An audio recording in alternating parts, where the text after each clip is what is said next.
বৰ নহয় মনোজ কাকতি যে তুমি এনেকৈ হাত মুঠিবা আৰু এদিন কমি আহিবা আজি হাত মুচিছো দুদিনমান অপেক্ষা কৰা ডিভোৰ্স পেপাৰত সাইন কৰি পঠিয়াই বাহি কৰি দিয়ে এইবিলাক বুজা মই কহিয়াব পাৰো নালাগে কহিয়াব বুজা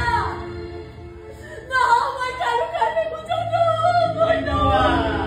বহুত ধন্যবাদ যোৱা গৈ যোৱা তোমাৰ এই উচ্চ সপোনবিলাক বাপেৰৰ মূৰত চাপি দিয়া গৈ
তুমি কেতিয়াও সুখী হ'ব নোৱাৰিবা মনোজ কাকতি